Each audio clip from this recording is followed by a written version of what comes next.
একেবারে ইউনিক একটি পাকিস্তানি হাতার মুহুরির ডিজাইন সেলাই শিখুন খুব সহজে। এই চমৎকার ডিজাইনের হাতাটি সেলাই করার জন্য প্রথমে আমাদেরকে ফিতা সেলাই করে নিতে হবে। তো এই ফিতা সেলাই করার জন্য 1.5 ইঞ্চি চওড়া একটি পট্টি কাটিং করে নিতে হবে। পট্টিটা প্রথমে এইভাবে সেলাই দিয়ে নিতে হবে। এরপর একটি শিক দিয়ে সুন্দর করে ফিতাটা উল্টিয়ে নিতে হবে। এরপর আঙ্গুল দিয়ে ভালোভাবে ঘষে ঘষে পট্টিটা বসিয়ে নিতে হবে এবং ফিতার লম্বাগুলো 1.5 ইঞ্চি লম্বা করে কাটিং করে নিতে হবে। এরপর ত্রিভুজ সেলাই করার জন্য আমাদের 2 থেকে 2.5 ইঞ্চি 4 কোণা একটি কাপড় নিতে হবে। কাপড়টা প্রথমে কোণাকুনিতে এইভাবে ভেঙে ত্রিভুজ সেলাই করে নিতে হবে।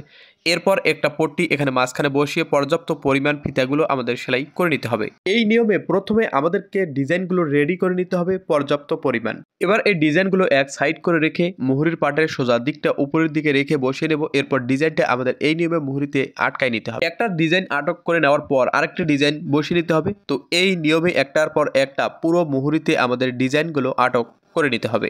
এরপর 1 ইঞ্চি চওড়া একটি পট্টি নিতে হবে। এই পট্টি দিয়ে মুহুরির কাঁচা অংশটা সুন্দর করে ঢেকে দিতে হবে। এই পট্টি দিয়ে সেলাই করার সময় অবশ্যই আমাদেরকে খেয়াল রাখতে হবে শুরু থেকে শেষ পর্যন্ত প্রত্যেকটা ত্রিভুজ যেন এক সমান বের হয় তা খেয়াল রাখতে হবে।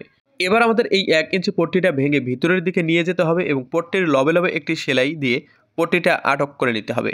এই নিয়মে সুন্দর করে ডিজাইনটা রেডি করে নেওয়ার পর মুহুরির মাপ ধরে সেলাই দিয়ে নিতে হবে। এমন আরও নতুন ভিডিও দেখতে পেজটা ফলো করুন এবং ভিডিওটা শেয়ার করুন। ধন্যবাদ।